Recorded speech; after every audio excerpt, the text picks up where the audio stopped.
Welcome to Through the Bible in a Year with Pastor John. We invite you to join us at 1 Oakleigh Avenue in North Providence, Rhode Island. This podcast is presented to you by The Way Ministries, supported by listeners like you. For donations, live videos, podcasts, and more, please visit www.thewayministriesri.org. Thank you and have a great day.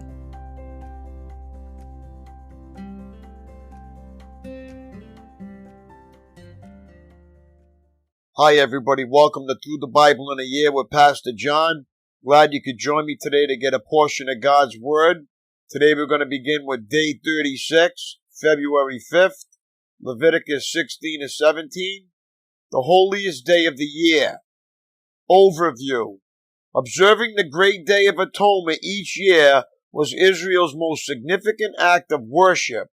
On that day, the nation gathered to watch expectantly as the high priest entered the most holy place with the blood of atonement to cover the sins of the nation for the previous year. Because blood was the central ingredient in Israel's national and personal forgiveness, God prohibited its use for any purpose except sacrifice to Him. For it is the blood given in exchange for a life that makes purification possible. Chapter 17, verse 11. Chapter 16, Atonement by Blood, Life of the Nation. Chapter 17, Abstaining from Blood, Life of the Flesh. Insight. Covered and protected for another year. Leviticus 16, 2-34. The Day of Atonement was the most important day of the year in ancient Israel.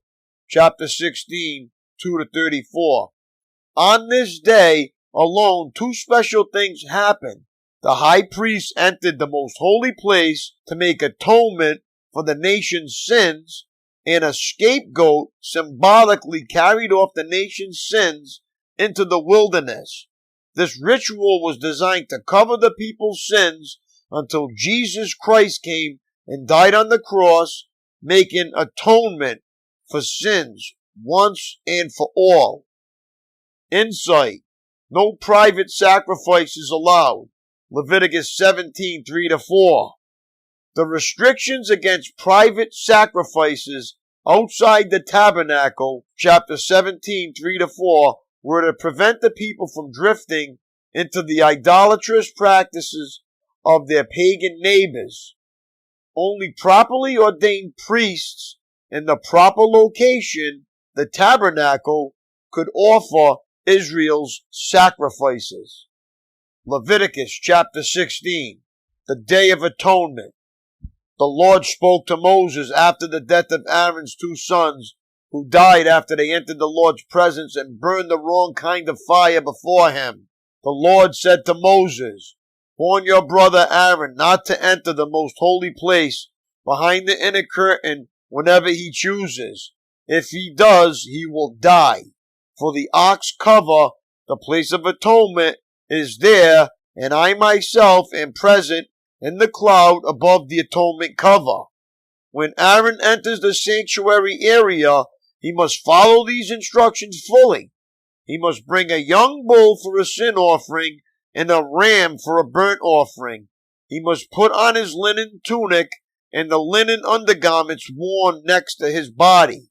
He must tie the linen sash around his waist and put the linen turban on his head. These are sacred garments, so he must bathe himself in water before he puts them on. Aaron must take from the community of Israel 2 male goats for a sin offering and a ram for a burnt offering. Aaron will present his own bull as a sin offering to purify himself and his family, making them right with the Lord. Then he must take the 2 male goats and present them to the Lord at the entrance of the tabernacle. He is to cast sacred lots to determine which goat will be reserved as an offering to the Lord and which will carry the sins of the people to the wilderness of Azazel. Aaron will then present as a sin offering the goat chosen by lot for the Lord. The other goat, the scapegoat, chosen by lot to be sent away, will be kept alive, standing before the Lord. When it is sent away to Azazel in the wilderness, the people will be purified and made right with the Lord. Aaron will present his own bull as a sin offering to purify himself and his family, making them right with the Lord. After he has slaughtered the bull as a sin offering, he will fill an incense burner with burning coals from the altar that stands before the Lord. Then he will take 2 handfuls of fragrant powdered incense and will carry the burner and the incense behind the inner curtain. There in the Lord's presence, he will put the incense on the burning coals so that a cloud of incense will rise over the ark's cover, the place of atonement that rests on the Ark of the Covenant. If he follows these instructions, he will not die. Then he must take some of the blood of the bull, dip his finger in it, and sprinkle it on the east side of the atonement cover. He must sprinkle blood 7 times with his finger in front of the atonement cover. Then Aaron must slaughter the first goat as a sin offering for the people and carry its blood behind the inner curtain. There he will sprinkle the goat's blood over the atonement cover and in front of it, just as he did with the bull's blood. Through this process, he will purify the most holy place, and he will do the same for the entire tabernacle because of the defiling sin and rebellion of the Israelites. No one else is allowed inside the tabernacle when Aaron enters it for the purification ceremony in the most holy place. No one may enter until he comes out again after purifying himself, his family, and all the congregation of Israel, making them right with the Lord. Then Aaron will come out to purify the altar that stands before the Lord. He will do this by taking some of the blood from the bull and the goat and putting it on each of the horns of the altar.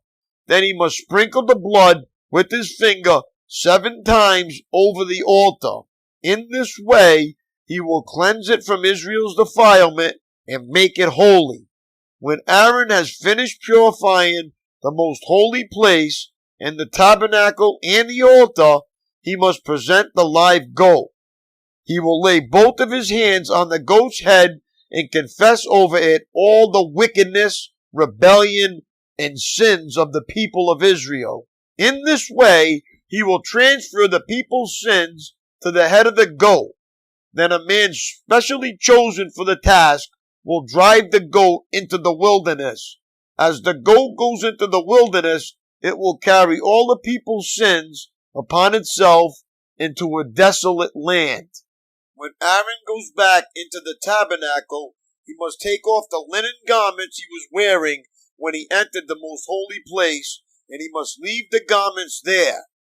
Then he must bathe himself with water in a sacred place, put on his regular garments, and go out to sacrifice a burnt offering for himself and a burnt offering for the people. Through this process, he will purify himself and the people, making them right with the Lord. He must then burn all the fat of the sin offering on the altar. The man chosen to drive the scapegoat into the wilderness of Azazel must wash his clothes and bathe himself in water. Then he may return to the camp. The bull and the goat presented as sin offerings, whose blood Aaron takes into the most holy place for the purification ceremony, will be carried outside the camp. The animals' hides, internal organs, and dung are to be burned.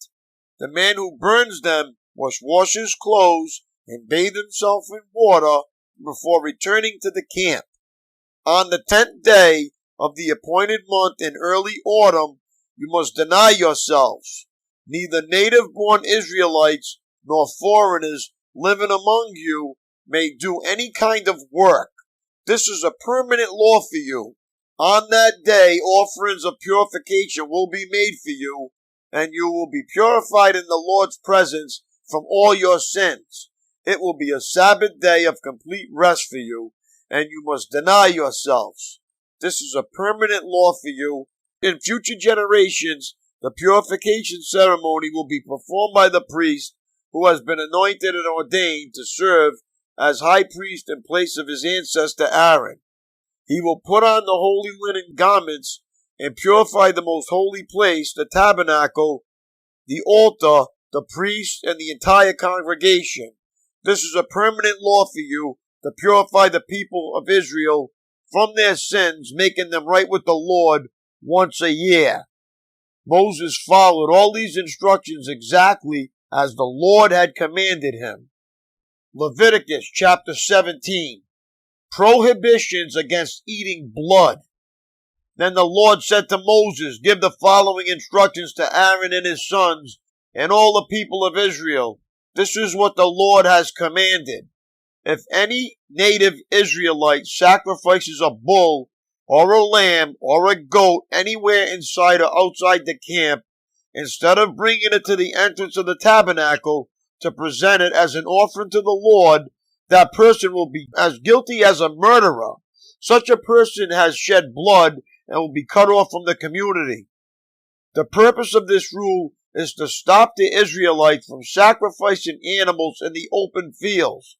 It will ensure that they bring their sacrifices to the priest at the entrance of the tabernacle so he can present them to the Lord as peace offerings. Then the priest will be able to splatter the blood against the Lord's altar at the entrance of the tabernacle, and he will burn the fat as a pleasing aroma to the Lord.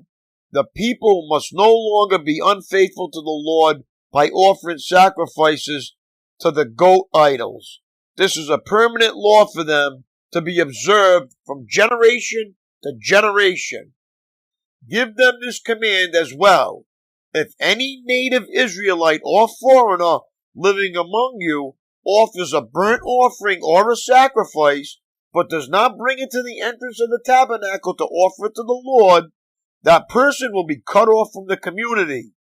And if any native Israelite or foreigner living among you eats or drinks blood in any form, I will turn against that person and cut him off from the community of your people.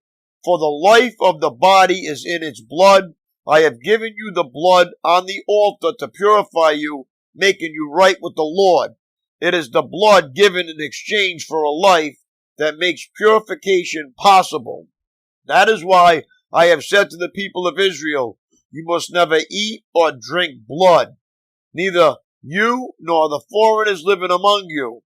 And if any native Israelite or foreigner living among you goes hunting and kills an animal or bird that is approved for eating, he must drain its blood and cover it with earth. The life of every creature is in its blood. That is why I have said to the people of Israel, you must never eat or drink blood, for the life of any creature is in its blood. So whoever consumes blood will be cut off from the community. And if any native-born Israelites or foreigners eat the meat of an animal that died naturally or was torn up by wild animals, they must wash their clothes and bathe themselves in water. They will remain ceremonially unclean until evening, but then they will be clean. But if they do not wash their clothes and bathe themselves, they will be punished for their sin. My daily walk. Have you ever had to live with a gnawing uncertainty, a reoccurring illness, an overdue bill, a threat of legal action? The emotions of facing situations like those are intensely painful. In Old Testament times, the emotions that charged the air on every day of atonement must have been intense. As the high priest cautiously entered the most holy place to make atonement for the sins of the nation, one question was uppermost in everyone's mind. Would God pass over their sins for another year? The awful reality of the Day of Atonement was this. People were never fully cleansed of their sins. They were only temporarily covered and sent away on the head of a scapegoat. The debt of sin remained unpaid like a promissory note deferred from year to year. Aren't you glad Jesus Christ ended that uncertainty for all time? By his death, the long-standing debt of sin was paid in full. Colossians 2:14. When you pay your bills this month, remind yourself and one other person that Jesus has paid your debt to God in full. The wonder of the cross is not the blood, but whose blood? That's all for today, my friends. Thanks for reading with me. God bless. Have a great day. I will see you tomorrow. Peace.